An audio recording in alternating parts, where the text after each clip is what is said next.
Welcome back everyone.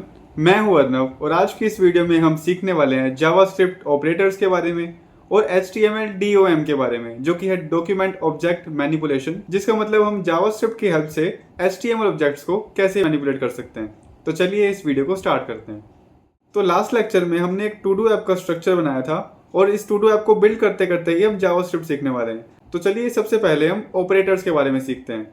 तो मैं जल्दी से अपने कोड में आ जाता हूँ। तो मैं VS कोड में आ गया और ये है script.js। तो सबसे पहले मैं आपको लास्ट वीडियो की समरी दे देता हूँ। तो सबसे पहले हम वेरिएबल्स कुछ इस तरह से क्रिएट करते हैं। Let name is equal to, तो स्ट्रिंग के लिए हम कोट्स का यूज़ करते हैं, लेकिन इंटीजर्स के लिए हम सीधा लिख सकते हैं, मतलब बिना कोट्स का यूज़ किए। और उसके बाद ये है बूलियन वैल्यूज़। तो डेटा टाइप्स की हमने कौन कौन सी टाइप्स देखी थी? हमने देखी थी स्ट्रिंग्स, इंटीजर, फ्लोट, बूलियन और नल। और यहाँ पर हमने कमेंट्स भी सीखे थे, जिन्हें हम सिंगल लाइन कमेंट बोलते हैं। और उसके बाद हमने इन वैल्यूज़ को प्रिंट करना सीखा था, जो कि था console.log। तो चलिए एक बार मैं इसे क्लियर करता हूँ। और आज हम सीखने वाले हैं ऑपरेटर्स के बारे में। तो ऑपरेटर्स बहुत टाइप्स के होते हैं। For example assignment operators, logical operators और अरिथमेटिक ऑपरेटर्स और कंडीशनल ऑपरेटर्स। तो सबसे पहले हम असाइनमेंट ऑपरेटर्स के बारे में सीखते हैं। तो असाइनमेंट वाला काफ़ी ईजी है। तो असाइनमेंट ऑपरेटर्स क्या होता है? किसी चीज़ को कोई वैल्यू असाइन करना। फॉर एग्जाम्पल अगर मैं लिखूँ let name is equal to Arnav, तो इसके अंदर मैंने असाइनमेंट ऑपरेटर्स का कहाँ पर यूज़ किया? तो जो यहाँ पर जो इक्वल टू का साइन है वो यहाँ पर असाइनमेंट ऑपरेटर्स की जगह वर्क कर रहा है।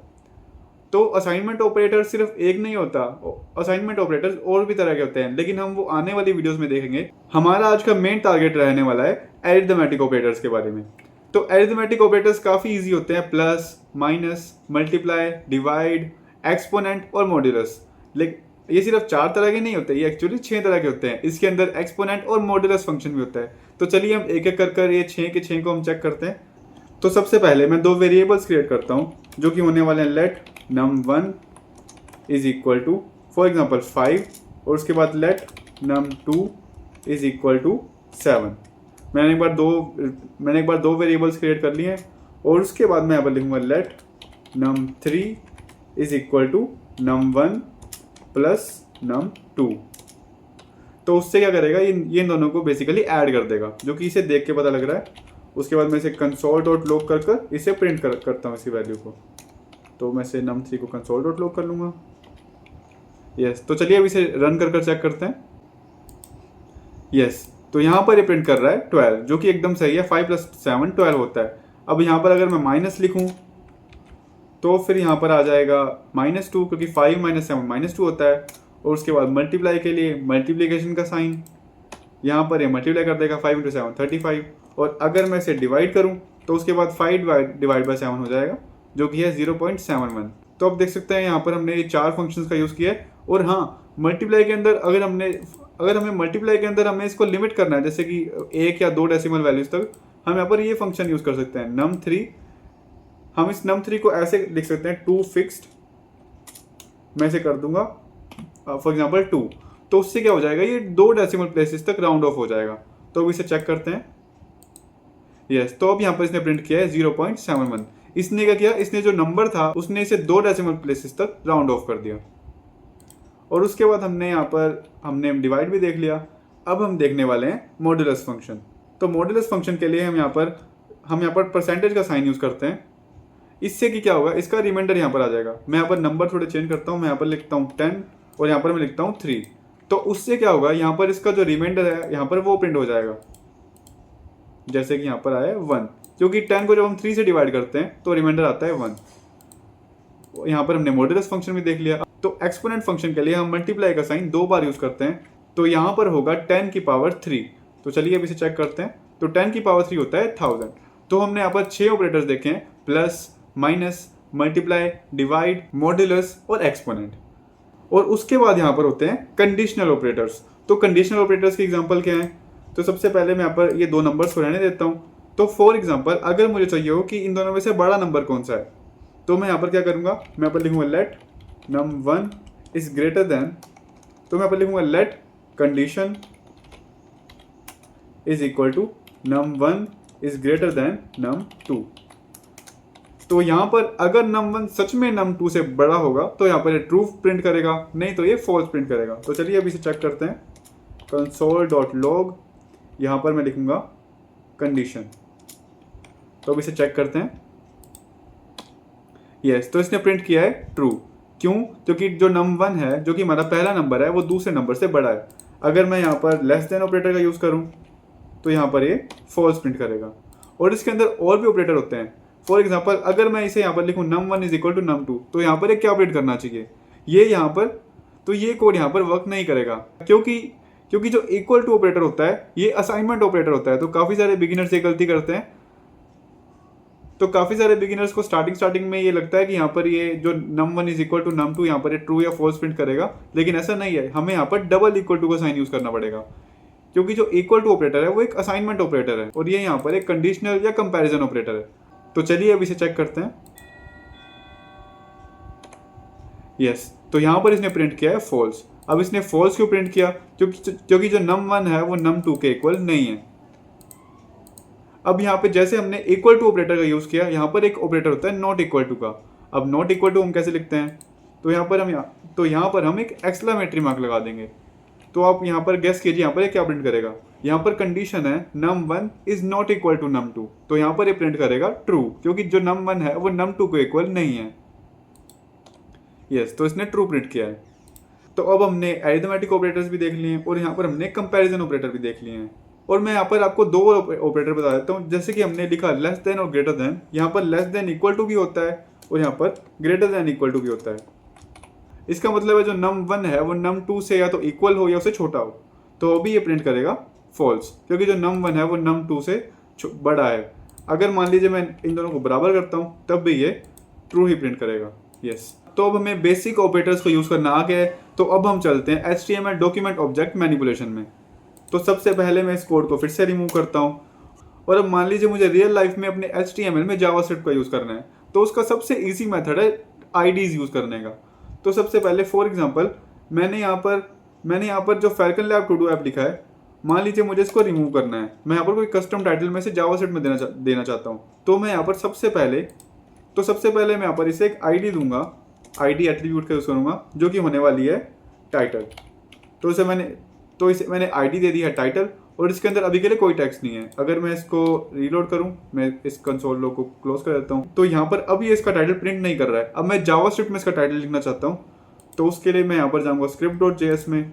अब हम HTML के IDs को कैसे एक्सेस करते हैं, तो हमें लिखना है यहाँ पर document.getElementById। तो इसका VS कोड में शॉर्टकट मैं यूज़ करता हूँ GID, मुझे इसकी आदत है। अगर मैं लिखूँ GID तो यहाँ पर आ जाएगा document.getElementById। इसका मतलब काफ़ी सिंपल है, हम इसका नाम से समझ सकते हैं। तो हमें ID से एक एलिमेंट गेट करना है, जो कि है ID का नाम है टाइटल। तो हम वैल्यू को सीधा वैल्यू नहीं बोलते, हम उसे बोलते हैं इनर टेक्स्ट या फिर इनर HTML। तो हम इनर HTML का एक बार यूज़ करते हैं, डॉट इनर HTML में आप यहाँ पर एक बार कोई भी यूज़ कर सकते हैं, इनर HTML या इनर टेक्स्ट। तो चलिए हम इनर टेक्स्ट का यूज़ करते हैं। तो इनर टेक्स्ट वो इसका होने वाला है falcon lab to do app, और फिर से सेमीकोलन यहाँ पर। तो अब चेक करते हैं ये टाइटल आएगा या नहीं। यस, तो जो टाइटल है यहाँ पर falcon lab to do app, ये यहाँ पर डिस्प्ले हो रहा है। तो अब इसके अंदर और बिगिनर्स कौन कौन सी गलतियाँ कर सकते हैं। तो सबसे पहली गलती वो यहाँ पर टाइटल में कोट्स का यूज़ नहीं करते। फॉर एग्जाम्पल अगर मैं यहाँ पर कुछ इस तरह से लिखूँ, तो यहाँ पर हमको एक एरर देगा। यस, तो यहाँ पर ये प्रिंट नहीं कर रहा है। और जब मैं इसे इंस्पेक्ट करूंगा तो यहाँ पर हमारे पास एक टाइप एरर आया है, cannot set properties of null. अब ऐसा क्यों हुआ? क्योंकि हमने जो टाइटल है, ये भी टाइटल को एक वेरिएबल की तरह ट्रीट कर रहा है। हमने टाइटल, तो ये समझ रहे हैं हमने टाइटल कोई वेरिएबल का नाम रखा होगा। अब अगर मान लीजिए मुझे यहाँ पर कुछ इस तरह से यूज़ करना है, तो मैं लिखूंगा लेट टाइटल ID। तो मान लीजिए मैं यहाँ पर एक वेरिएबल क्रिएट करता हूँ टाइटल ID नाम से। तो मैं यहाँ पर लिखूँ title ID is equal to title. तो उसके बाद ये कोड वर्क करेगा। क्यों? क्योंकि सबसे पहले तो इसके बाद ये वेरिएबल से अपने आप गेट कर लेगा कि टाइटल की ID क्या है, टाइटल। यस, तो यहाँ पर फिर से डिस्प्ले हो रहा है falcon lab to do app. तो हमने यहाँ पर इसका टेक्स्ट इंसर्ट कर लिया है। अब अगर हमें इसके अंदर HTML इंसर्ट करनी है, फॉर एग्जाम्पल जो यहाँ पर फैल्कन लैब है, मुझे इसको बोल्ड करना है। तो मैं उसके अंदर सबसे पहले यहाँ पर मैं बोल्ड टैग यूज़ करता हूँ। तो अगर मैं इसे सेव करूँ यहाँ पर और इसे रीलोड करूँ, तो यहाँ पर इसने सीधा सीधा यहाँ पर इसने टैग्स ही प्रिंट कर दिया, लेकिन मुझे ये नहीं चाहिए, मुझे ऐसा चाहिए कि यहाँ पर ये बोल्ड हो जाए। तो उसके लिए मैं क्या करूँगा, मैं यहाँ पर यूज़ करूँगा इनर टेक्स्ट की जगह मैं यूज़ करूँगा इनर HTML। यस, तो जब मैं इसे रीलोड करता हूँ तो ये इसको बोल्ड कर देगा। इनर टेक्स्ट और इनर HTML में ये डिफरेंस है, तो जो इनर टेक्स्ट है वो HTML को रेंडर नहीं करेगा, वो जैसा टेक्स्ट है उसे सीधा सीधा पेस्ट कर देगा, और जो इनर HTML है वो उस HTML को रेंडर कर देगा। तो इन दोनों में ये मेन डिफरेंस है। और हमें कौन सा यूज करना चाहिए, तो हम जनरली प्रेफर करते हैं इनर टेक्स्ट का यूज करना। तो अगर हम बड़ी वेबसाइट्स बना रहे हैं जिसके अंदर हम यूजर्स का इनपुट ले रहे हैं और उस कोड को डिस्प्ले कर रहे हैं, उसके लिए हमें यूज करना चाहिए इनर टेक्स्ट का। क्योंकि अगर हम इनर HTML का यूज करेंगे और यूजर ने कुछ ये इनपुट लिख दिया और यूजर ने मान लीजिए कोई HTML टैग या इमेज टैग यहाँ पर लगा दे, तो क्योंकि तो उससे एक इमेज रेंडर हो जाएगी। तो उसके लिए हम यूज करते हैं इनर टेक्स्ट, ताकि जो HTML है वो सीधा सीधा रेंडर ना हो, जिससे कि हमारी साइट सेफ रहे। और यहाँ पर हमने देख लिया इनर HTML का। अब हम देखते हैं इसकी वैल्यूज का अब हम देखते हैं इसकी वैल्यूज को कैसे हम एक्सेस करते हैं। फॉर एग्जाम्पल यहाँ पर जो टू टाइटल का जो इनपुट है यहाँ पर, अब मुझे इसको एक्सेस करना है।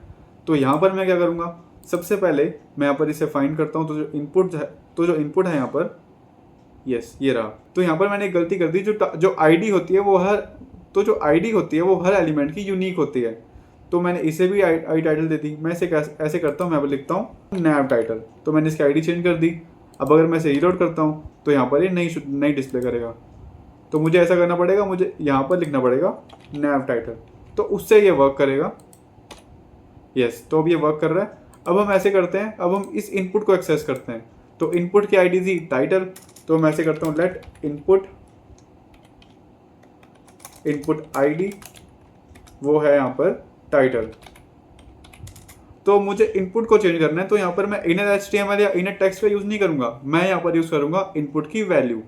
तो उसके लिए सबसे पहले मैं यही सिंटैक्स यूज करूंगा, document.getElementById, जो कि है इनपुट आईडी। उसके बाद .innerHTML या इनर टेक्स्ट का नहीं, मैं बताऊंगा .value। तो जिसकी वैल्यू है वो होने वाली है यहाँ पर sample to do। तो अब इसे रन कर चेक करते हैं। यस, तो इसके अंदर अपने आप ही पहले से टेक्स्ट आ गया sample to do। तो आज की इस वीडियो में हमने सीखा डिफरेंट टाइप्स ऑफ ऑपरेटर्स के बारे में और basic HTML document object manipulation के बारे में। तो अगली वीडियो में हम इन बटन्स को फाइनली वर्किंग बनाएंगे और हमारे टू डू ऐप का जो बेस है वो एकदम रेडी हो जाएगा। तो अगर आपको इसका सोर्स कोड चाहिए वो भी मैंने डिस्क्रिप्शन में दिया हुआ है, और जो प्लेलिस्ट है आप उसे भी सेव कर फॉलो कर सकते हैं। तो प्लेलिस्ट का लिंक भी मैंने आपको डिस्क्रिप्शन में दिया हुआ है, आप उसे फॉलो कर सकते हैं। तो मैं मिलता हूँ आपसे अपनी अगली वीडियो में, तब तक के लिए बाय।